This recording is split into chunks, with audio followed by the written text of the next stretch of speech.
स्वागत है आपका फिर से एक मजेदार शेड्यूल में, जहाँ पे आप सीखेंगे कुछ बेहतर अपनी जिंदगी के लिए।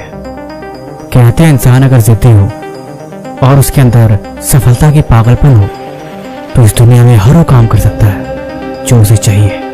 मेहनत की एक ऐसी आग उसको हर दिन ये काम करने के लिए मजबूर करती है। ये वीडियो थोड़ी लंबी है, लेकिन आशा है कि इस वीडियो के एंड तक आपके अंदर बदलाव जरूर आएगा। हर बार की तरह इस बार भी इस वीडियो की शुरुआत एक मजेदार कहानी के साथ करते हैं। नगर में एक बहुत ही मशहूर डॉक्टर थे। उनकी ख्याति बहुत दूर दूर तक फैली हुई थी, लेकिन दिक्कत ये थी कि उनका एक लड़का था जो हाल में ही एग्जाम में फेल हो गया था। उसका पढ़ने में मन ही लगता था। डॉक्टर साहब ने उसे बहुत समझाया कि तुम खुद को बर्बाद कर रहे हो। डॉक्टर साहब ने उससे बोला, तुम क्या करना चाहते हो? ना तो पढ़ने में मन लगता है, ना ही किसी और काम में मन लगता है, ना तुम्हें ये करना है, तो आखिर तुम ही मुझे बताओ कि आखिर तुम्हें करना क्या है? तुम क्या करना चाहते हो और तुम क्या कर सकते हो? उसे समझा समझा के थक गए, लेकिन फिर भी उसके अंदर कोई परिवर्तन ही नहीं आया। जंगल के दूसरी छोर पे एक महात्मा रहते थे। एक दिन डॉक्टर साहब उनसे मिलने के लिए गए और जाके उन्हें सारी प्रॉब्लम बताई कि मेरा एक लड़का है, उसके अंदर हिम्मत नहीं है। मैं उसे बहुत समझाया, लेकिन वो कुछ समझता ही नहीं है। एक बार एग्जाम में फेल क्या हो गया, अब वो पढ़ने का नाम नहीं लेता। अगर ऐसे ही चलता रहा तो अपनी भविष्य बर्बाद कर लेगा। इसलिए मैं चाहता हूं कि आप उसकी मार्गदर्शन करें और आप उसे सही रास्ता दिखाएं। डॉक्टर साहब ने उस लड़के को अगले दिन महात्मा के पास भेज दिया। वो उसके पास आया और बोला कि मैं पढ़ना तो चाहता हूँ, मैं कामयाब होना तो चाहता हूँ, लेकिन मेरा मन ही नहीं लगता। मैं क्या करूँ? मैं एग्जाम में फेल हो गया और मेरे अंदर अब हिम्मत नहीं रही कि मैं अपनी पढ़ाई फिर से जारी करूँ। उस महात्मा ने बोला, चलो कोई बात नहीं, तुम्हें 7 दिन की छुट्टी, लेकिन तुम्हें काम करना पड़ेगा। उसने बोला, क्या? कौन सा काम? महात्मा ने बोला कि पहाड़ी के दूसरी छोर पे एक टापू है, वहां पे कोई भी पेड़ वगैरह नहीं उगते, क्योंकि वहां पे चींटियां बहुत ही अत्याचार करती हैं। चींटियां अपने घर बना लेती हैं, जिसकी वजह से वहां पे कोई भी पेड़ पौधा नहीं उगता। मैं चाहता हूं कि तुम वहां जाओ और उन चींटियों का घर तुम तोड़ दो, लेकिन एक बात हमेशा याद रखना, उन चींटियों को जरा से भी खरोच नहीं आनी चाहिए और ना ही एक भी चींटी बननी चाहिए। उन महात्मा ने उसे 7 दिन का मौका दिया था कि तुम 7 दिन तक उन चींटियों के घर को तोड़ोगे और तुम मेरे पास फिर आओगे। अगले दिन लड़का वहां पे पहुंचा और देखा कि वहां पे बहुत सारी चींटियों ने अपना घर बना रखा है और वहीं पे अपना भोजन पानी का बंदोबस्त कर रखा है। उस लड़के ने वहां पे एक टहनी तोड़ी और टहनी की आवाज से उन चींटियों को वहां भगा दिया और उनका घर भी तोड़ दिया और फिर अपने घर चला गया। रात को बहुत चिंतित था कि आखिर महात्मा ने कैसा काम दिया है। ये तो चींटियों पे अन्याय है। चींटियों के घर में पानी डालना, उनके घर को तोड़ना, ये तो सरासर गलत है। ऐसे में चलो चींटी तो नहीं मर रही, लेकिन उनका घर तोड़ के मैं अच्छा काम नहीं कर रहा। कहीं वो साधु बाबा ढूंढेंगे तो नहीं, या बस मुझे यूं ही बेफजूल काम दिया जा रहा है। मुझे इसमें शक हो रहा है, लेकिन खैर बात तो मानी है, लेकिन मेरा क्या जाता है। चलो मैं इसे करके देता हूं। अगले दिन जब वो आया तो उसने देखा कि वो घर जस का तस फिर से चींटियों ने बना दिया है। उसे बहुत गुस्सा आया और उसने फिर से उनके घर को एक बार और तोड़ दिया। अगले दिन जब वो फिर सुबह आया तो उसने देखा कि उन चींटियों ने फिर जस का तस वैसा ही एक और घर वहां पे बना दिया है। उसे फिर से गुस्सा आया। उसने बोला, ये बड़ी ढीठ है, इनका घर तोड़ने के बाद भी इनके अंदर इतनी हिम्मत कहां से आ रही कि उस घर को फिर से बना रही है। उसने इस बार एक बाल्टी पानी ले गया और घर में उस पानी को डाल दिया।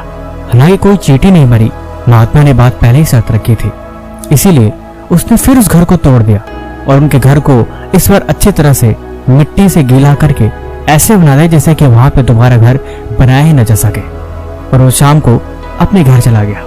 इस बार फिर रात को उसके मन में ख्याल आया कि महात्मा ने क्या मुझे बेकार सा काम दे दिया है। 4 दिन से मैं उनके घर को तोड़ रहा हूँ और वो हर दिन नया घर बना दे रही है। मैं उन पर अत्याचार कर रहा हूँ। क्यों ना मैं महात्मा के पास 7 दिन पहले जाऊं और उनको सारी बात बताऊं। ऐसा सोच के इस बार वो सीधे महात्मा के घर ही जा रहा था। तब तक उसने देखा कि चींटियों ने इस बार वहां घर छोड़ के थोड़े दूर पे वैसे घर बना दिया है और पुराने घर से जितने भी खाने पीने की उनकी चीजें थी वो उसे उठा के वहां लेके जा रही थी। इसको देख के उसे फिर गुस्सा आया और वो उसने सोचा कि इस बार तो उनका घर में अच्छे से तोड़ दूंगा। और वो गुस्से में उनके घर को तोड़ने लगा और उसी घर को तोड़ने के चक्कर में उसने एक दो चींटियों को मार भी डाला। चींटियां उसके पैर के नीचे आ गई और एक दो चींटियां मर भी गई। वो देख के वो सहम सा गया कि वो क्या कर रहा है। वो पागल हो गया है।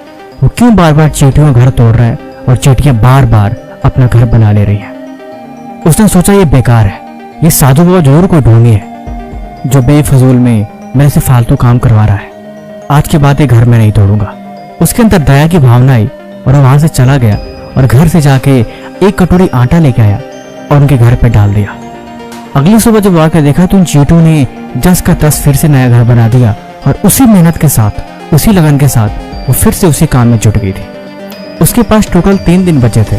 अब वो 3 दिन घर को तोड़ने के बजाय लाके हर दिन एक कटोरी आटा उन चींटियों के ऊपर डाल देता था। ऐसे ही चलता रहा। 7 दिन बीत गए और वो आखिर में महात्मा के पास पहुंचा। दोस्तों, वीडियो में आगे बढ़ने से पहले मुझे आपको बताते हुए काफी खुशी हो रही है कि जिन लोगों का सपना है डॉक्टर बनना या जो लोग नीट की प्रिपरेशन करते हैं, स्पेशली नीट 2024 के लिए नीट प्रेप ने शुरू किया है ऑफलाइन टेस्ट सीरीज। और ये ऑफलाइन टेस्ट सीरीज आप इसलिए बदल के रख देगा, जिसमें आपको मिल रहा है 23 फुल लेंथ के टेस्ट जो स्ट्रिक्टली एनसीईआरटी बेस्ड है। इसमें आपको हर एमसीक्यूज के लिए वीडियो एंड ऑडियो एक्सप्लेनेशन भी शामिल है और साथ ही साथ इसमें आपको स्कॉलरशिप और रिवॉर्ड्स पॉइंट भी है, जिनमें से टोटल 10,000 रिवॉर्ड्स टॉप 50 रैंकर्स को मिलेंगे। उसके साथ साथ आपको प्राइज भी मिलेंगे, जैसे कि इनका टारगेट बैच जो आपकी प्रिपरेशन में आपकी बहुत हेल्प करेगा। आप यकीन मानिए, अगर आप नीट की प्रिपरेशन कर रहे हैं या फिर करना चाहते हैं तो ये टेस्ट सीरीज आपके अच्छे मार्क्स लाने में आपकी बहुत हेल्प करेगा। ये ऑनलाइन ऑफलाइन दोनों अवेलेबल है। ऑफलाइन के लिए दिए गए सिटीज में से आप कहीं भी व्यू आप चूज कर सकते हैं। और अधिक जानकारी के लिए डिस्क्रिप्शन में लिंक है, उस पर क्लिक करें या दिए हुए नंबर पर कॉल करें। अब वीडियो टॉपिक पे वापस आते हैं। महात्मा के पास वापस आकर उसने महात्मा से बोला, महात्मा, आपके कहे अनुसार मैं उन चींटियों को घर तोड़ने में सफल रहा। कृपया करके मुझे क्षमा करें, मैं ऐसा नहीं कर सकता। मैंने बहुत कोशिश करी, बहुत हिम्मत भी जुटाई, लेकिन अब मेरे बस की बात नहीं है। आखिरकार आपको पता है, मैं पिछले 3 दिनों से उनका घर तोड़ने के बजाय मैं उनको हर दिन आटा डाल के आता हूँ ताकि वो उसे खा सके। मुझे नहीं पता आप क्या करना चाहते थे, लेकिन एक बात तो मैं समझ गया कि जीवन में जो लोग जिद्दी हैं उनको हरा पाना बहुत मुश्किल है। वो कैसे भी करके वो अपना काम कर ही लेते हैं। महात्मा मुस्कुराए और बोले, यही तो मैं तुम्हें समझाना चाहता था। जब एक छोटी सी चींटी जो तुम्हारे यहाँ कुछ भी नहीं है, जब उसके अंदर इतनी हिम्मत है कि वो तुम्हें इतना बड़ा सबक दे सकती है, या जब उसके अंदर इतनी क्षमता है कि वो कभी भी हार नहीं मानती, तुमने उसका कितनी बार घर तोड़ा, लेकिन हर बार उसके अंदर की हिम्मत, उसके अंदर का जोश और उसके अंदर की ताकत और उसके अंदर फिर से खुद को कामयाब बनाने की क्षमता या अपने घर को मरम्मत करने की क्षमता उसे हर बार आगे बढ़ा दे रही। तो भला फिर तुम क्यों खुद को ऐसे मायूस करके हार मान के बैठ गए हो? उसने बोला, हाँ महात्मा, आप बिल्कुल सही कर रहे हैं। मैं पहचान गया, मुझे समझ में आ गई। एक छोटी सी चींटी ने मेरी आंखें खोल दी। आज के बाद मैं भी मेहनत करूंगा, मैं कभी हार नहीं मानूंगा और जब तक मैं सफल नहीं हो जाता तब तक कभी भी खुद को रोकूंगा नहीं। थोड़ी सी ठोकर क्या लगती है, हम गिर के बैठ जाते हैं। थोड़ा सा असफल क्या होते हैं, हम हार मान जाते हैं, लेकिन हमें हार नहीं मानना। मैं किसी भी कीमत पे अब सफल होकर दिखाऊंगा। कृपा करके मुझे आशीर्वाद है। इतना सुनते हुए लड़का उनका आशीर्वाद लेके वहां से चला जाता है। बाकी वीडियो आपको कैसी लगी आप हमें कमेंट बॉक्स में जरूर बताएं, और किसी भी तरह का सवाल है तो आप वो भी हमसे पूछ सकते हैं। बाकी ऐसी और वीडियो के लिए इस चैनल को सब्सक्राइब करें और नीट प्रेप का ऑफलाइन टेस्ट सीरीज जरूर ज्वाइन करें। तब तक मिलते हैं हम आपसे ऐसे एक और नए वीडियो के साथ।